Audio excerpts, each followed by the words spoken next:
How to master shadow work according to Carl Jung. The most terrifying thing is to accept oneself completely. Carl Jung's words point directly to the heart of shadow work, the courageous journey of turning inward to meet the parts of yourself you've been taught to hide.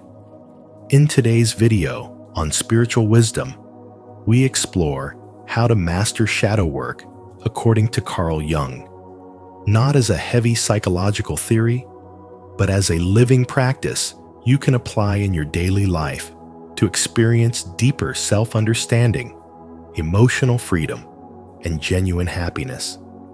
As you listen, I invite you to reflect honestly.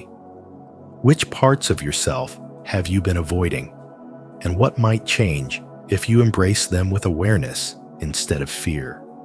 Share your thoughts in the comments, and let's explore together how integrating the shadow can become one of the most powerful steps toward personal growth and inner peace.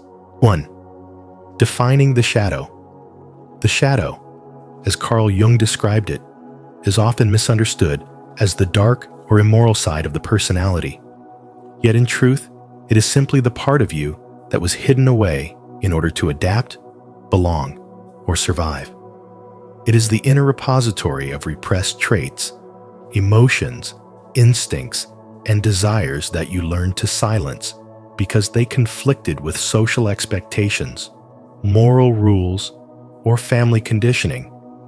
And this repression does not eliminate them, but instead drives them underground, where they continue to influence your thoughts, reactions, and choices without your awareness. Jung made it clear that these hidden aspects are not inherently negative, because what is buried is not evil, but unconscious. And until it is brought into awareness, it shapes your life from behind the scenes. This is why shadow work plays such a vital role in spirituality and spiritual awakening, as it shifts your focus from trying to appear enlightened to becoming psychologically whole, allowing you to see yourself as you truly are, rather than who you were taught to be. One of the most revealing mechanisms of the shadow is projection, often referred to as the mirror effect, which shows you your hidden inner world through your emotional reactions to others. When someone's behavior triggers intense irritation, judgment, or emotional charge, it is rarely just about their actions, but about something within you that has been denied expression or acknowledgement.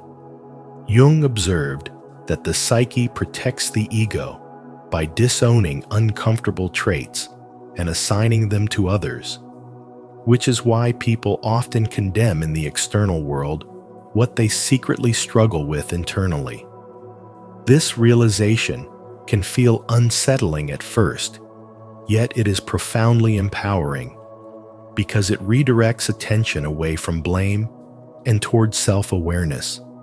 Instead of reacting automatically, you begin to observe your responses with curiosity, asking what part of you feels exposed, threatened, or unseen.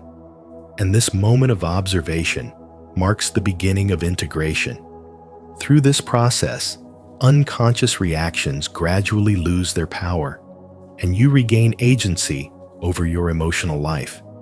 Equally important, and often overlooked, is Jung's insight that the shadow does not only contain painful or socially rejected traits, but also what he called the golden shadow, which holds your unexpressed strengths, talents, passions, and creative impulses that were discouraged or dismissed earlier in life.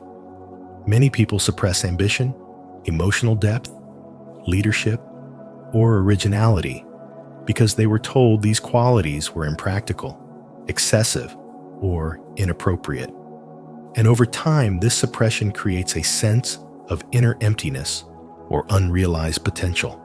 Shadow work invites these lost qualities back into consciousness, not through force or fantasy, but through honest self-reflection and acceptance, allowing you to reclaim them without guilt or fear. As both the darker and brighter aspects of the shadow are integrated, inner conflict begins to soften, self-judgment gives way to understanding, and your relationship with yourself becomes more compassionate and grounded. In this way, mastering shadow work, according to Carl Jung, is not about erasing flaws or chasing perfection, but about bringing what was once hidden into conscious awareness, creating a deeper alignment between your inner world and outer life, and allowing true spiritual awakening to emerge through psychological wholeness rather than avoidance. 2. The 5 types of shadow karma.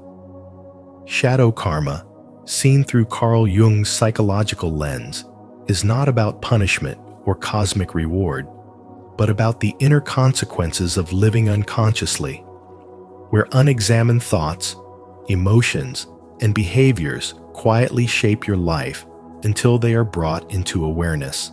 At the personal level, shadow karma reveals itself through self-sabotaging habits, repeated mistakes, and inner conflicts that persist even when you sincerely want to change. You may find yourself delaying opportunities, choosing comfort over growth, or falling into familiar emotional patterns that no longer serve you. Not because you are weak, but because parts of you learned these behaviors as protection.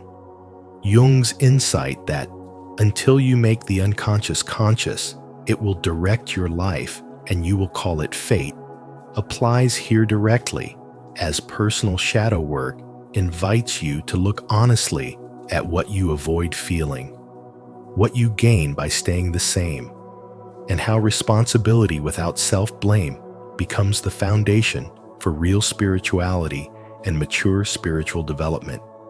Interpersonal shadow karma emerges in relationships where the same conflicts, misunderstandings, or emotional roles repeat with different people, as if life is replaying the same lesson until it is understood. These patterns often involve unmet needs, unspoken boundaries, fear of abandonment, or the urge to be validated through others, and they surface precisely where you feel most triggered. Instead of focusing on who is right or wrong, shadow work asks you to observe what is being mirrored back to you, because what disturbs you most often points to an unintegrated part of yourself. By recognizing how projection operates, you begin to respond rather than react, transforming relationships from emotional battlegrounds into spaces of awareness where growth replaces repetition. Ancestral shadow karma operates more quietly, but just as powerfully, flowing through family systems in the form of inherited beliefs, emotional reactions, and survival strategies passed down without words. You may carry patterns of silence, emotional suppression, hyper-responsibility, or chronic guilt that once helped your family endure hardship, but now limit your ability to live freely. Shadow work at this level does not require rejecting your family or blaming the past. It asks for discernment, allowing you to honor what your lineage survived, while consciously choosing not to repeat what causes harm. In this way, healing becomes an act of continuity rather than rebellion, where your growth represents an evolution of the family story rather than a rejection of it. Cultural and societal shadow karma develops when collective beliefs shape your identity before you ever have the chance to question them, teaching you who you are supposed to be, what success should look like, and which emotions are acceptable. These unconscious programs often create inner conflict, pushing you to perform, compare, or suppress aspects of yourself in order to belong. Over time, this conditioning can disconnect you from your authentic values, leading to a form of spirituality that feels performative rather than nourishing. Shadow work here involves separating inherited expectations from inner truth, recognizing which beliefs were absorbed through fear or conformity, and reclaiming the right to define meaning on your own terms, allowing spiritual development to arise from alignment rather than pressure. Archetypal shadow karma operates at the deepest level of the psyche, where universal patterns such as the hero, the mother, the victim, or the ruler subtly influence your decisions and self-image. When these archetypes function unconsciously, they can dominate behavior, compelling you to overperform, overgive, avoid vulnerability, or seek control as a way to feel safe. Jung understood archetypes not as problems to eliminate, but as energies to integrate, and shadow work teaches you to recognize which archetype is active in a given moment. Once named, these forces lose their grip, becoming sources of wisdom rather than unconscious drivers, and allowing you to act with balance instead of compulsion. From this perspective, mastering shadow karma means cultivating awareness across all 5 levels, learning to observe patterns without judgment, and responding with responsibility rather than self-criticism. When you track what repeats, question what you inherited, and bring unconscious motivations into the light, you transform shadow work from a concept into a lived practice. This approach grounds spirituality in daily experience and supports spiritual development that is stable, integrated, and rooted in self-knowledge rather than avoidance or idealization. As we move deeper into the 5 types of shadow karma, take a moment to reflect on which patterns you're beginning to recognize within yourself. Your presence here shows your willingness to face the unseen and grow through spiritual wisdom. If this resonates with you, leave a comment below. I am aware of my shadow karma. 3. Techniques for integration. To truly master shadow work in the Jungian sense, you must move beyond simple awareness and step into integration, because noticing the shadow is only the beginning, while integrating it is what reshapes your inner life. Carl Jung's spiritual wisdom teaches that whatever you refuse to acknowledge within yourself does not disappear. It operates quietly from the unconscious, influencing your reactions, relationships, and life patterns, which is why he famously warned, "Until you make the unconscious conscious, it will direct your life and you will call it fate." When you understand this, shadow work stops being an abstract psychological concept and becomes a practical, lived experience that asks you to engage directly with what has been hidden. One of the most essential tools for this process is active imagination, a practice Jung developed to create a living dialogue between the conscious and unconscious mind. In this state, you allow images, symbols, emotions, or inner figures to arise naturally, and instead of suppressing or analyzing them intellectually, you interact with them as real aspects of your inner world. You might find yourself speaking with a fearful part of you, a critical inner voice, or a symbolic figure that carries anger, grief, or unexpressed desire. The purpose is not to control or correct these figures, but to listen with curiosity and respect, because what emerges from the unconscious is often carrying a message that your conscious mind has ignored for years. Through this dialogue, the shadow begins to reveal its true nature, not as something evil or broken, but as a neglected part of your psyche seeking recognition, which aligns with Jung's insight that one does not become enlightened by imagining figures of light, but by making the darkness conscious. As this inner conversation deepens, creative expression becomes a natural extension of the work, especially because many shadow emotions exist beyond the reach of language. Feelings such as deep shame, unprocessed grief, or suppressed rage are often stored in the body and nervous system, making them difficult to resolve through thought alone. By using art, movement, sound, writing, or any form of creative output, you give the shadow a physical and emotional outlet, allowing it to express itself without judgment. This is not about producing something beautiful or meaningful for others to see. It is about authenticity and release. When you draw, move, or create from the shadow, you allow trapped emotional energy to complete its cycle. And this completion is what softens inner tension and brings a sense of relief. Spiritual wisdom recognizes that healing often happens not when you understand your pain, but when you allow it to move and be witnessed in an honest form.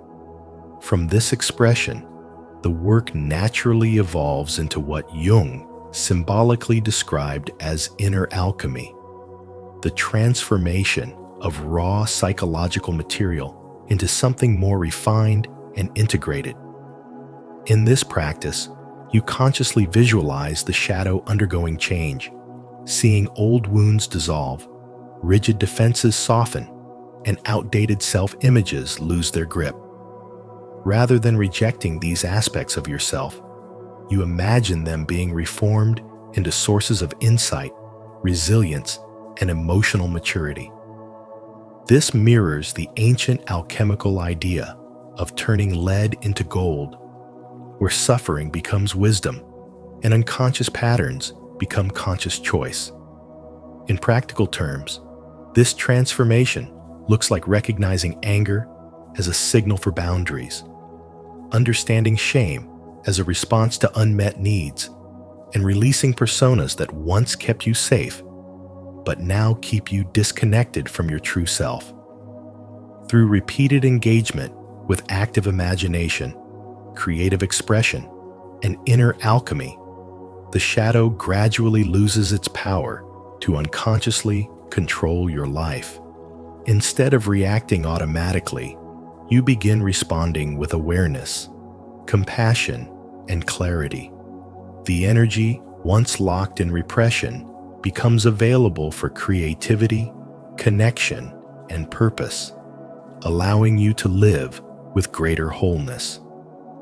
This is the deeper promise of Jung's spiritual wisdom, not the elimination of darkness, but its integration, so that every part of you has a place, a voice, and a role in the unfolding of your life. 4. The role of the silent witness. The role of the silent witness in shadow work, as understood through Carl Jung's psychology, centers on developing a non-judgmental inner observer who can remain present with inner experience without attempting to correct, suppress, or dramatize it. This inner position is not passive in the sense of indifference, but active in awareness, allowing you to see what arises in the psyche clearly and honestly. Jung emphasized that transformation begins not with resistance, but with consciousness, reminding us that one does not become enlightened by imagining figures of light, but by making the darkness conscious. And the silent witness is precisely the faculty that makes this possible within the process of spirituality and genuine spiritual awakening. Radical acceptance is the first discipline this inner observer must learn, because the shadow often expresses itself through emotions that the conscious mind has long rejected, such as shame, rage, envy, or fear.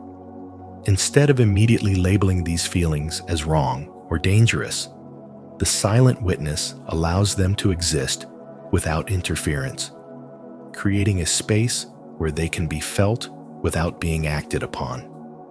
This does not mean approving of destructive impulses or surrendering to them, but rather acknowledging their presence without internal conflict, which paradoxically weakens their grip.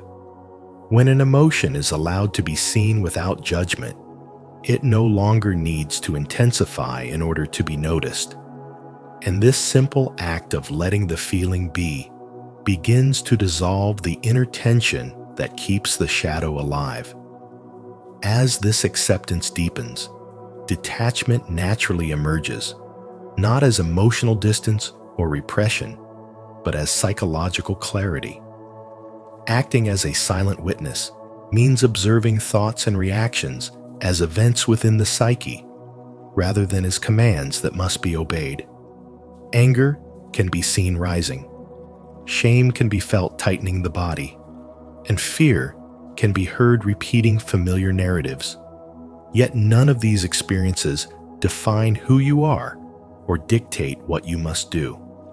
Jung warned that when the unconscious remains unseen, it governs behavior invisibly, leading people to call fate what is actually unrecognized inner compulsion.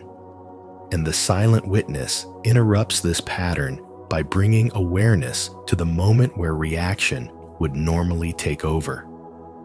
Through this ongoing observation, you begin to notice patterns rather than isolated emotions, seeing how certain triggers repeatedly activate the same inner responses. Instead of being swallowed by these reactions, you remain present with them, which prevents identification with the shadow and allows understanding to replace overwhelm. The silent witness functions like a steady mirror, reflecting what is happening internally without distortion, and this reflection alone creates a shift. What was once chaotic becomes intelligible, and what was once feared becomes familiar, reducing the need for avoidance or self-judgment. This witnessing stance also reveals that the shadow is not an enemy, but a container of rejected experiences and unexpressed aspects of the self that once served a protective function. By observing these elements with acceptance rather than hostility, you allow them to reintegrate into consciousness in a healthier form. Jung viewed this integration as essential to psychological wholeness, because a personality divided against itself cannot sustain balance or authenticity. The silent witness therefore becomes a bridge between the conscious and unconscious, allowing insight to arise without force and healing to unfold without coercion. Over time, this practice reshapes your inner relationship to emotion and identity, strengthening your capacity to remain grounded even in difficult psychological states.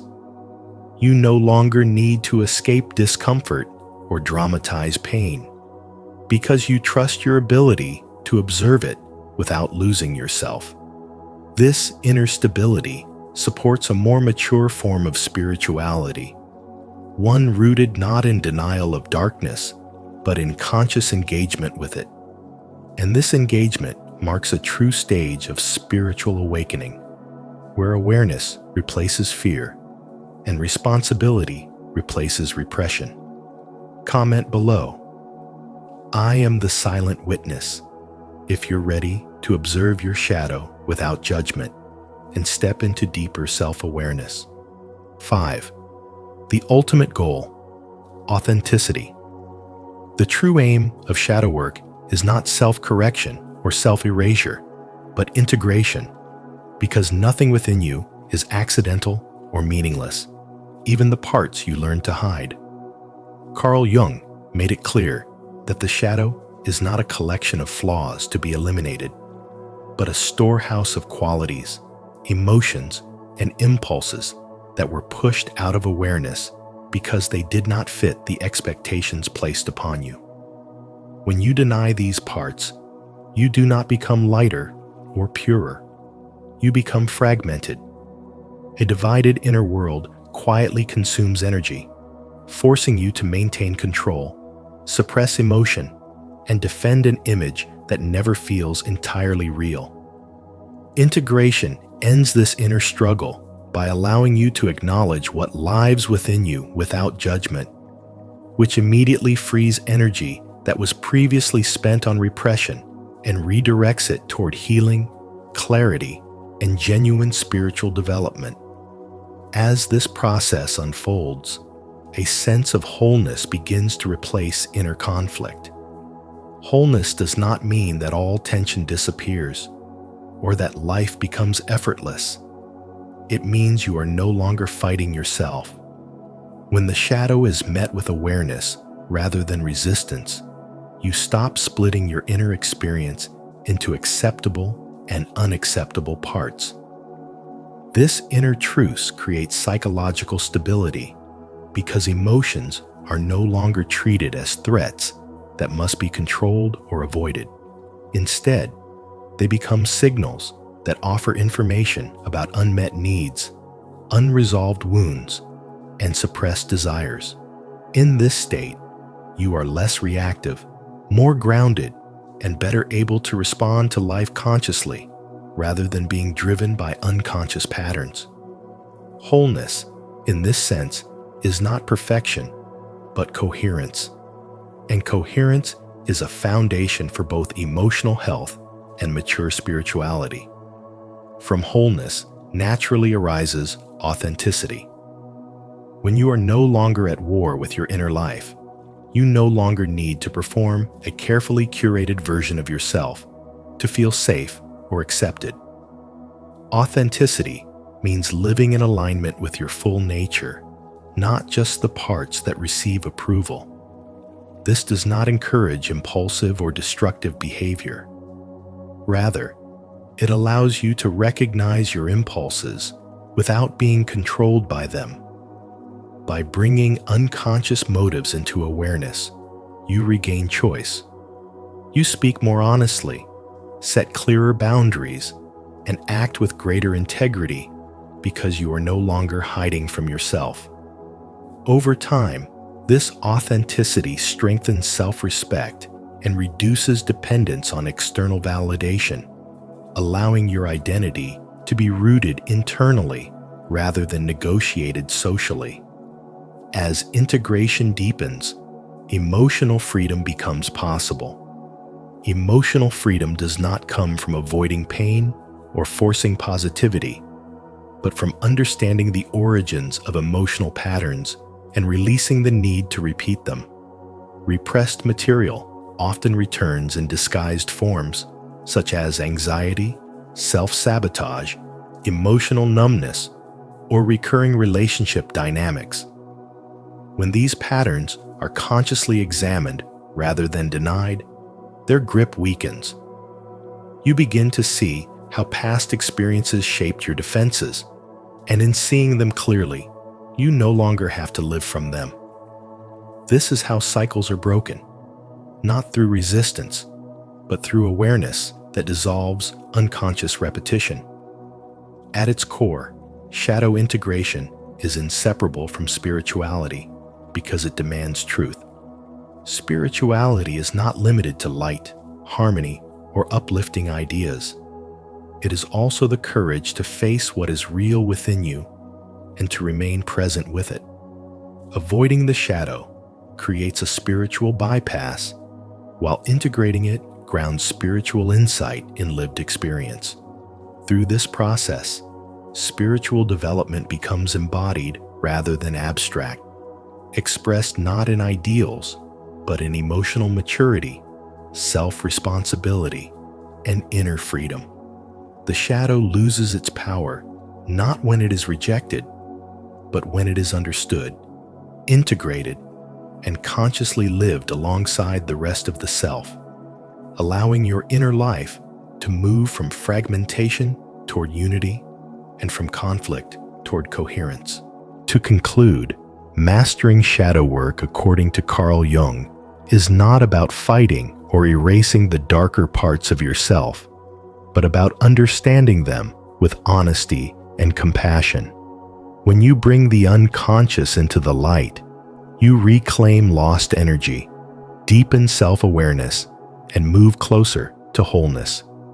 Shadow work is a lifelong journey of integration, one that leads to emotional freedom, authenticity, and true inner peace. If this message resonated with you, please like this video, share it with someone who may be on a similar healing path, and subscribe to Spiritual Wisdom for more insights on self-discovery and spiritual growth.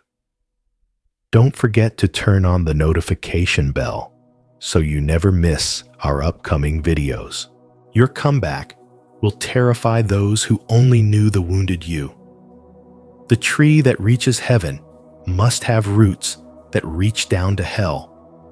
Carl Jung once wrote, and that single truth frames everything you're about to hear. If you've been through pain, silence, rejection, or seasons where you felt broken rather than seen, this video is for you. Because what follows isn't just about healing. It's about the kind of inner transformation that changes how the world responds to you. On Spiritual Wisdom, we explore how your comeback, shaped by depth, awareness, and self-mastery, can become so powerful that it unsettles those who only knew your wounded self. As you listen, ask yourself, how can I apply these principles today to rise stronger, wiser, and more grounded than ever before? Share your thoughts in the comments and let us know, what does your comeback look like? 1. Your deepest wounds became the foundation of your power. Your deepest wounds became the foundation of your power, not because pain made you gentler, but because it forced you to become precise, self-aware, and internally grounded. Carl Jung expressed this truth with unsettling clarity when he wrote, "The tree that reaches to heaven must have roots that go down to hell," revealing that those who descend into deep psychological suffering are not weakened by the experience, but restructured by it.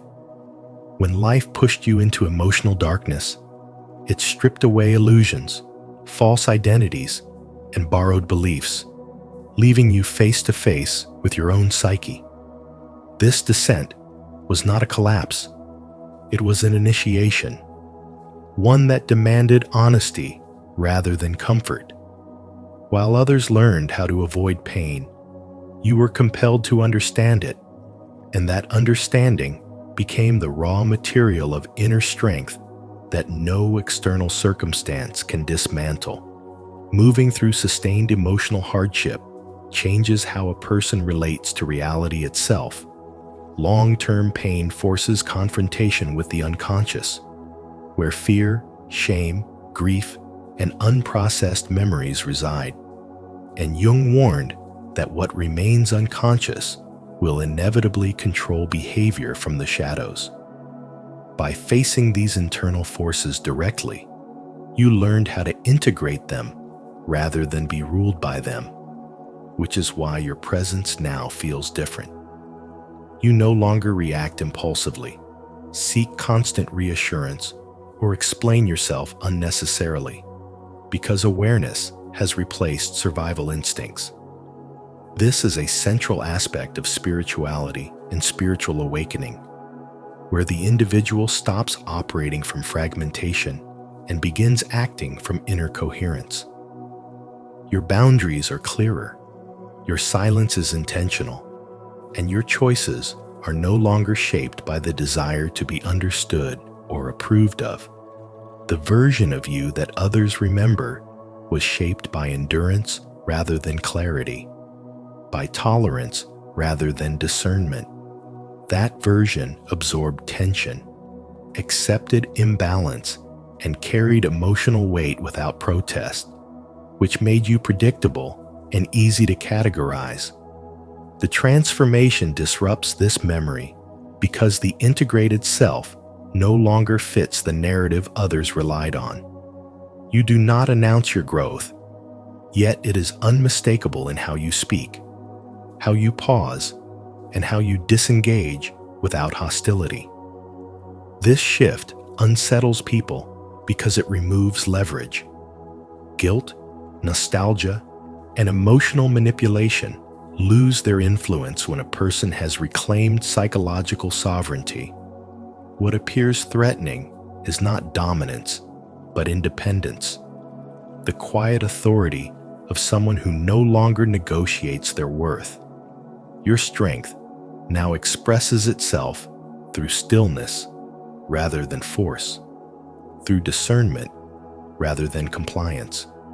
The pain you endured taught you what is essential and what is noise, and this clarity naturally reorganized your priorities, relationships, and internal values. You did not return softer in the way others expected. You returned aligned, and alignment exposes patterns that thrive on confusion and dependency.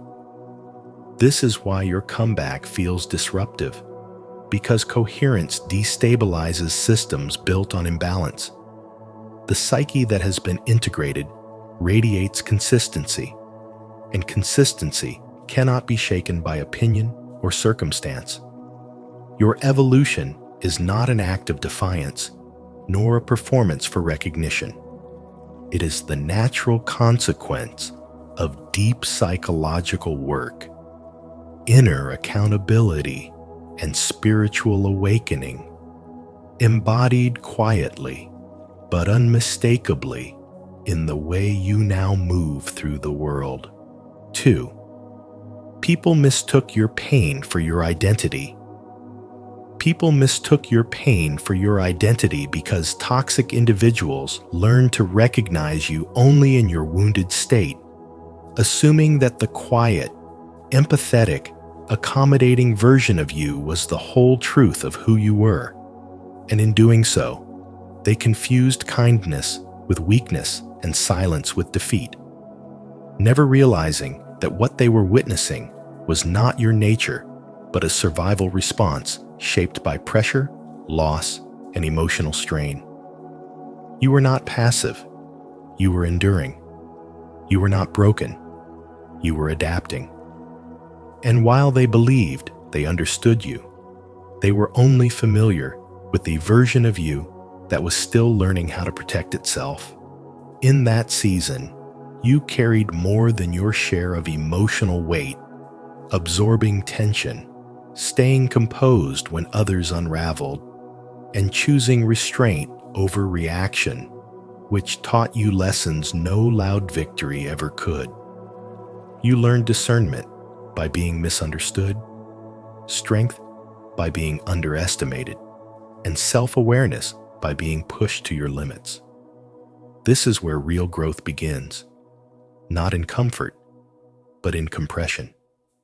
And this is why people who benefited from your uncertainty now feel unsettled by your clarity. Healing is never loud at first. It happens quietly, internally, reshaping how you see yourself long before others notice the shift.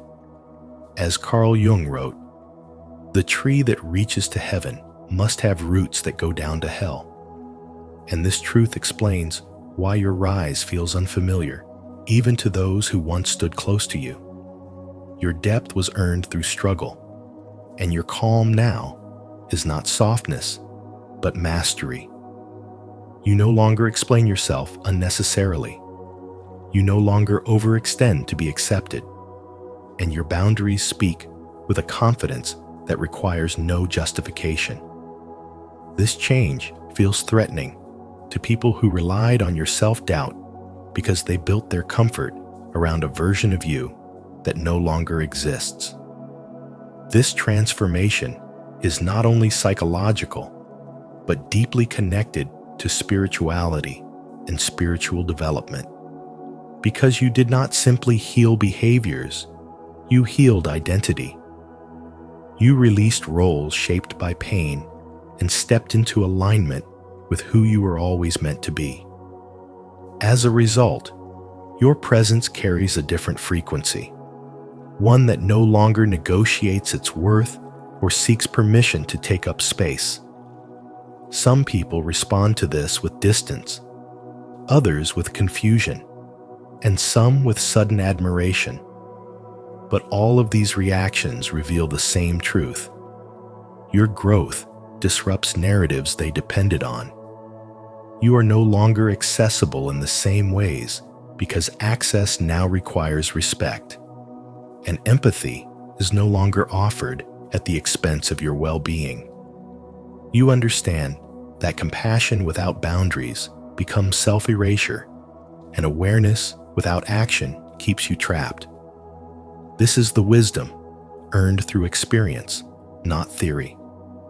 You learn that silence can be strategic, that patience can coexist with power, and that restraint does not mean submission. Your evolution was never designed to be comfortable for those who stayed stagnant. The message embedded in this journey is clear and practical. Do not allow others to define you by the season they benefited from. Recognize that healing can look intimidating to people who relied on your brokenness. Trust that growth may create distance before it creates alignment. Understand that your pain refined you rather than reduced you. And most importantly, honor who you have become by refusing to return to versions of yourself that existed only to survive. Your comeback is not an announcement or a performance. It is the natural result of self-awareness, alignment, and spiritual development expressed through quiet confidence and unwavering self-respect. Comment below, I am no longer defined by my wounds, if you're ready to step into your true power and let your comeback speak for itself. 3. Your breakdown was actually a transformation phase. What you went through wasn't a breakdown. It was a breakthrough disguised as destruction, a necessary collapse that allowed your soul to be rebuilt from the inside out.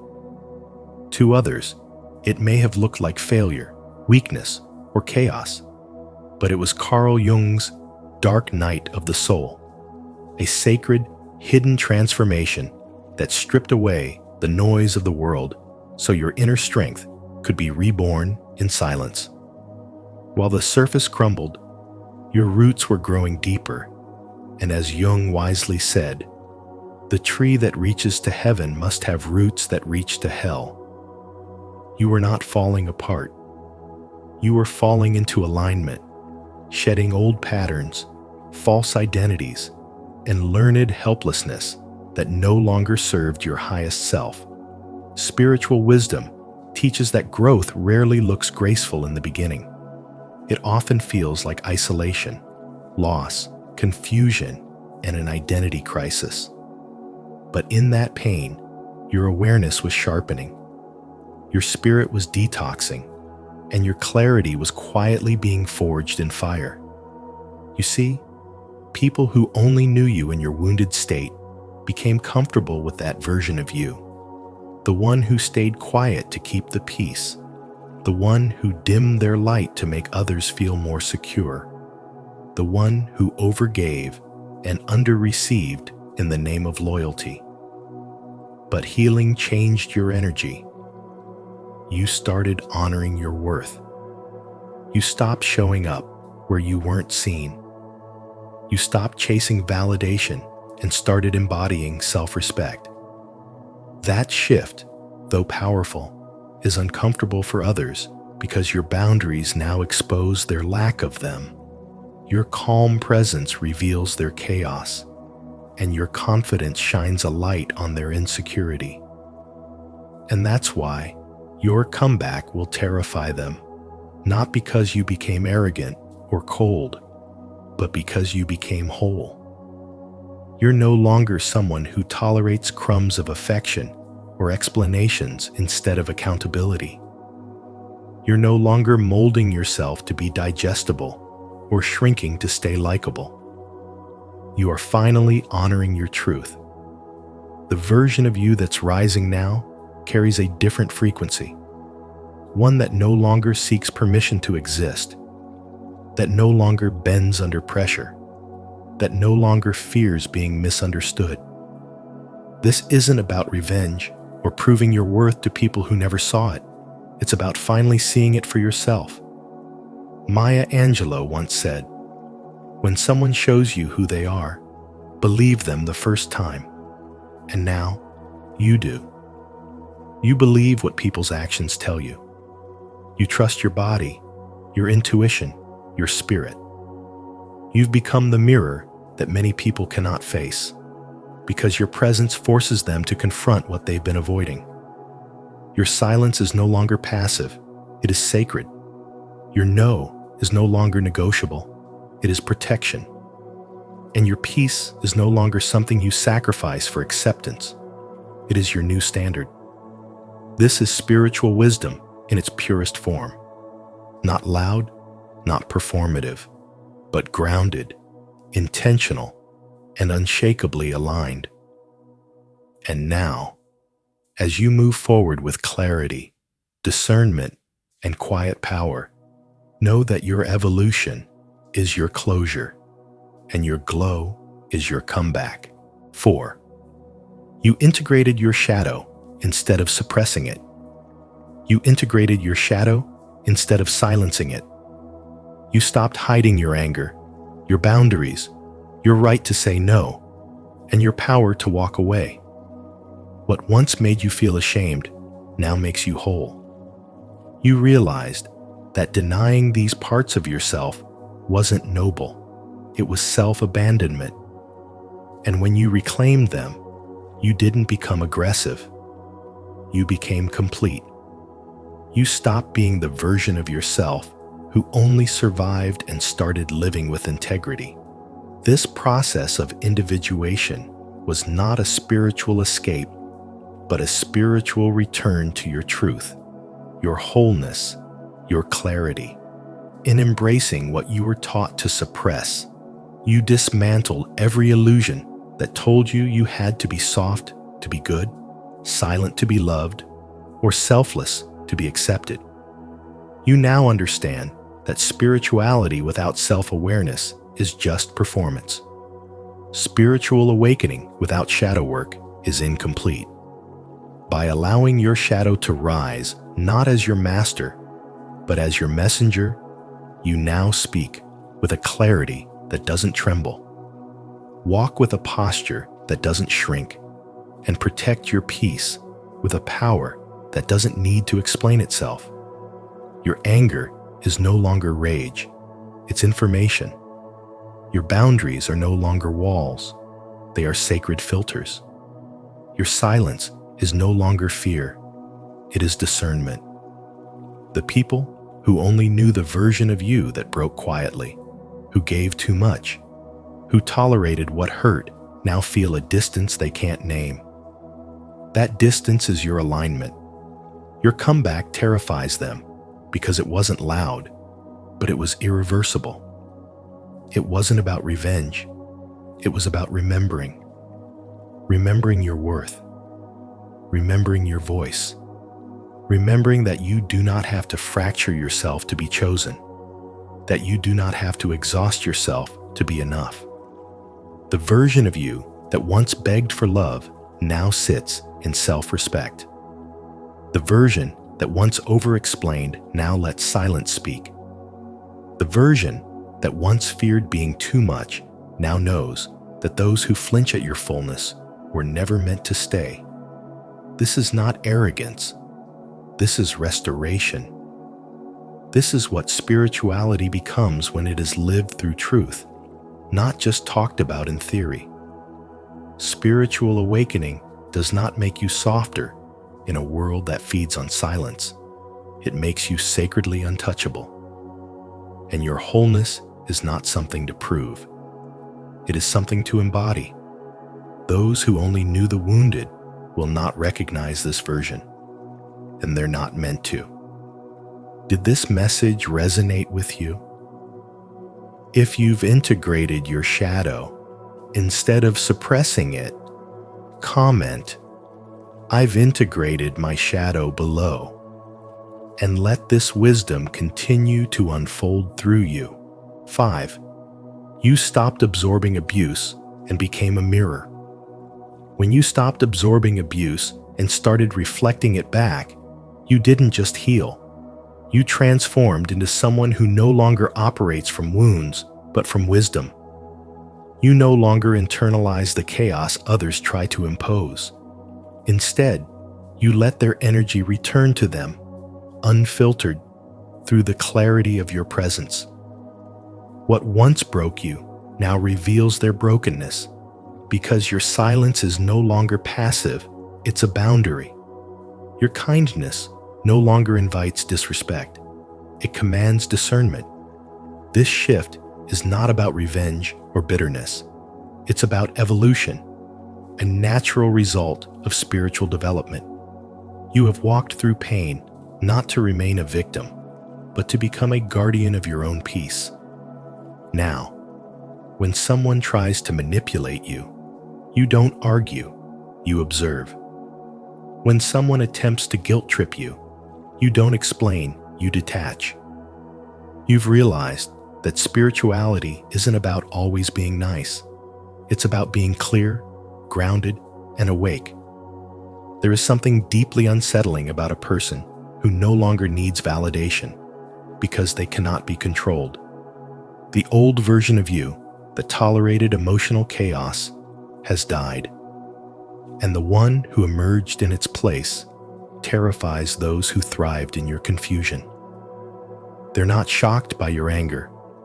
They're shaken by your calm. They're not offended by your distance. They're terrified of your clarity. Because now, you mirror their energy back with such precision that they must face themselves, and most people fear that more than anything. You do not need to raise your voice, explain yourself endlessly, or shrink your energy to make others comfortable. You've reclaimed your power, and that power shows up in the way you choose peace without asking for permission, in the way you honor your boundaries without guilt, and in the way you no longer entertain conversations that drain your spirit. What makes your comeback so powerful isn't how loud it is, it's how rooted it is in truth. You're no longer trying to be understood by those committed to misunderstanding you. You're no longer shaping yourself to fit into spaces that were never built to hold you.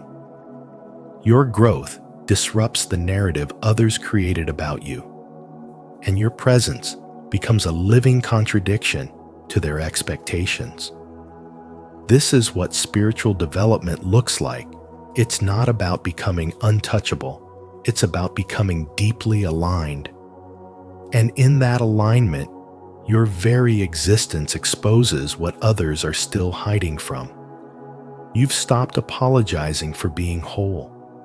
You've stopped negotiating your worth. You've stopped bleeding for people who would never do the same for you. And that shift will shake the foundation of everyone who once mistook your wounds for weakness. The lessons here are undeniable. Stop explaining your transformation to those who only valued you when you were broken. Understand that healing is not passive, it is spiritual resistance. Know that your peace is your power, your boundaries are sacred, and your presence is no longer available to chaos. You are the mirror now, and your very reflection demands accountability. That is why your comeback is not just inspiring, it's terrifying to those who once benefited from your silence. 6. Your calm and indifference remove their power. When you stop explaining yourself, when you no longer seek validation or react with emotion, you dismantle the very mechanism that others once used to control you. And this calmness, this unshakable presence, begins to terrify those who only knew how to manipulate you through chaos. The silence that now surrounds you isn't emptiness, it's power.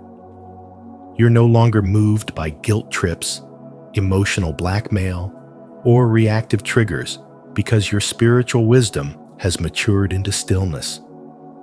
You've realized that peace is more potent than any defense, and that nothing disarms a manipulator faster than indifference. As Carl Jung said, the most terrifying thing is to accept oneself completely. You've accepted yourself so fully that the noise of others no longer distracts you. This transformation is not about becoming heartless, it's about becoming whole. Your ability to detach doesn't come from apathy, but from clarity. It's a sign that you've taken your power back from every hand you once begged in front of. Those who fed on your confusion now face a version of you they can't reach. They depended on your wounds, your need to explain, to belong, to be liked, but now you no longer perform. You no longer flinch when misunderstood. That stability unsettles them, because without your reaction, their tactics fall flat. You've become unreadable, and in that unreadability, you've become unshakable. As Eleanor Roosevelt once said, no one can make you feel inferior without your consent. You've withdrawn that consent completely. Now, your boundaries speak without shouting, and your absence is louder than your presence ever was.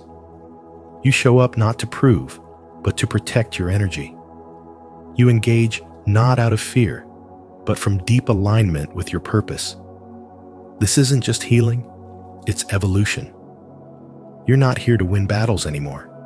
You've won yourself. Your past no longer anchors you, and your silence is a sword carved from every time you were silenced.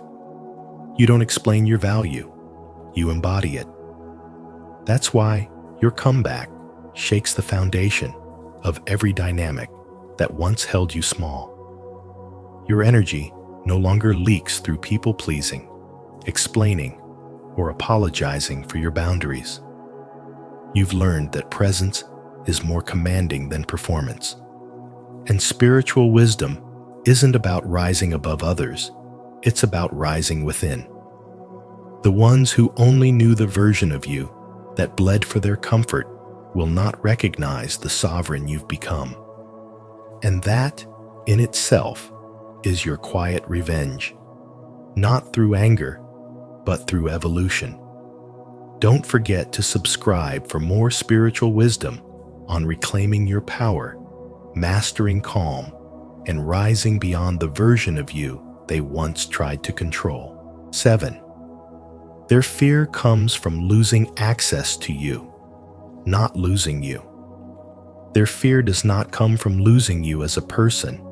It comes from losing access to you, because what they truly miss is not your presence, but the version of you they could exploit without resistance. They were comfortable with the you who overgave, who explained yourself endlessly, who absorbed discomfort so others would not have to face their own. When you begin to reclaim yourself through spirituality and spiritual awakening, that old access quietly disappears, and what feels like growth to you feels like rejection to them. Your boundaries are suddenly labeled as coldness, distance, or abandonment, not because they are cruel, but because those boundaries interrupt a pattern that once benefited others at your expense. The truth is simple yet unsettling. People who thrive on your self-abandonment experience your self-respect as loss. When you stop bending to be accepted, when you stop shrinking to keep peace, the dynamic changes, and change is threatening to those who never intended to change with you. Carl Jung captured this transformation when he wrote, "The tree that reaches to heaven must have roots that go down to hell.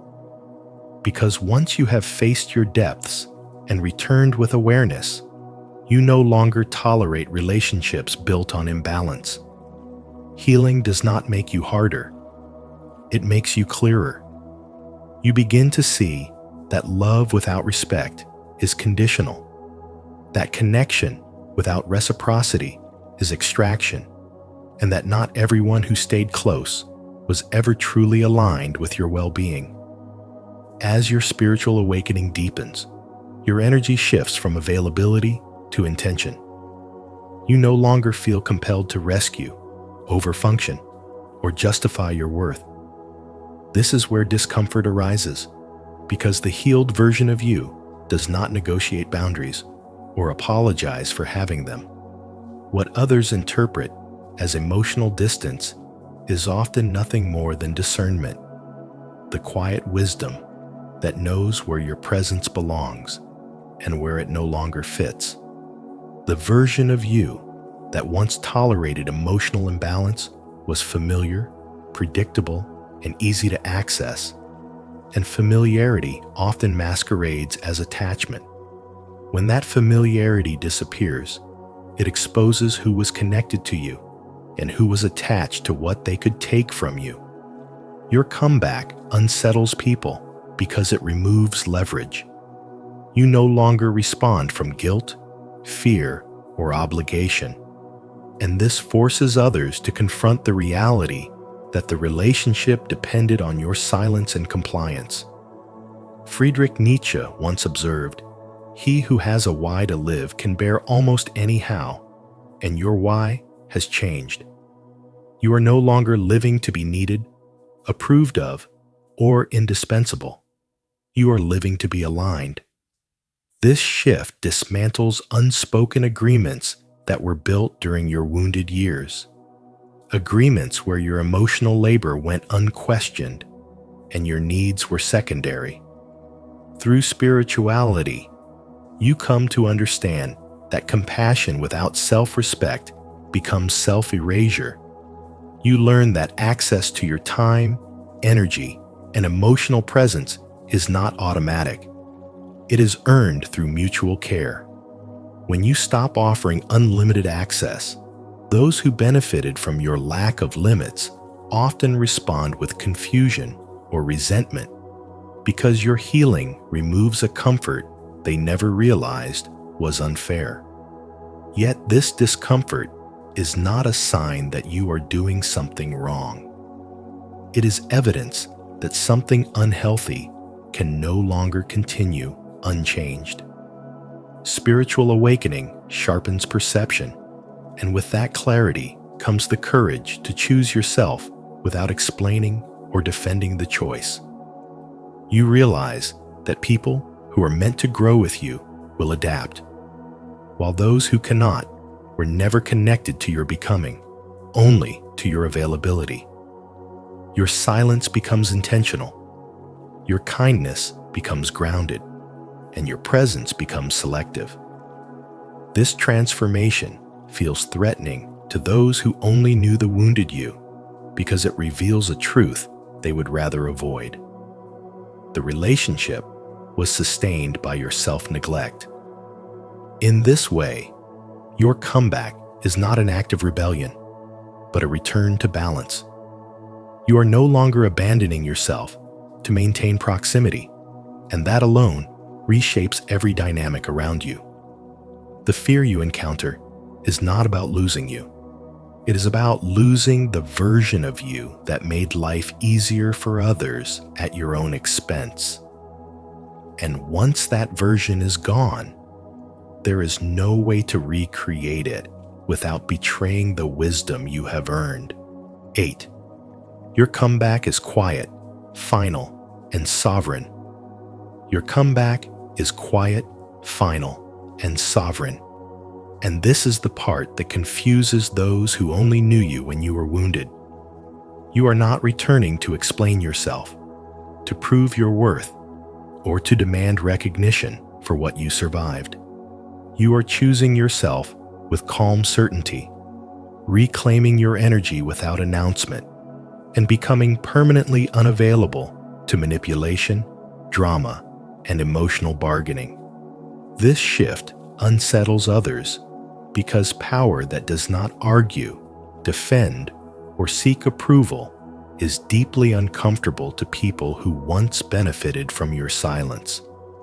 You are no longer driven by the need for closure because you understand that closure is an internal decision, not a conversation waiting to happen.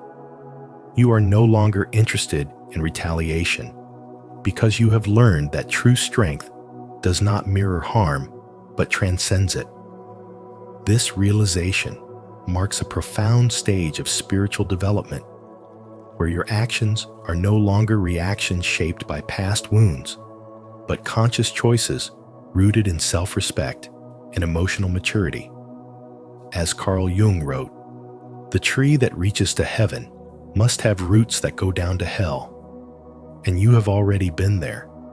That is why your return is not loud or chaotic, but grounded, composed, and intentional, reflecting a person who knows exactly where they stand and no longer seeks permission to exist fully."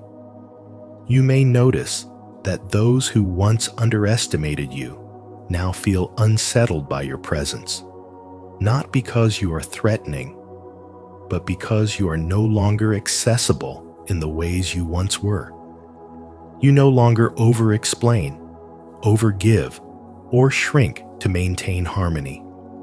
This is where spirituality becomes practical rather than symbolic, teaching you that boundaries are not walls built from resentment, but doors closed with clarity and self-trust. You are not withdrawing to punish anyone. You are conserving your energy to protect your growth. And in doing so, you demonstrate a form of self-mastery that speaks louder than confrontation ever could. Your comeback is not a performance staged for an audience that once doubted you. It is a private alignment with your values, your nervous system, and your identity. This alignment is what makes your presence feel steadier and less negotiable, as if you have stepped out of old roles and into a self-defined position that cannot be argued with. In this phase of spiritual development, you understand that not everyone deserves access to you. That peace is a form of wealth, and that being misunderstood is often the cost of outgrowing environments that required you to stay small. This is not avoidance. It is discernment, and it reflects a mature spirituality that values inner order over external validation. The lessons are clear and practical. Choose silence over explanation when your peace is at stake. Recognize boundaries as a spiritual practice rather than a defensive act. Understand that true power does not announce itself, and remember that growth is not betrayal.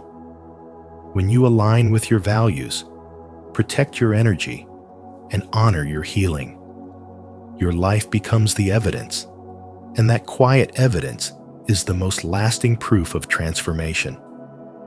If you're ready to embody a quiet, final, and sovereign comeback, affirm it now. Comment below, "I stand sovereign," to claim your transformation and anchor this new chapter of your life. To conclude, your comeback is not about revenge or proving anything to anyone. It is the natural result of the strength you forged in silence. When you rise after being broken, you don't return as the wounded version people once underestimated. You return with clarity, self-respect, and an unshakable inner power.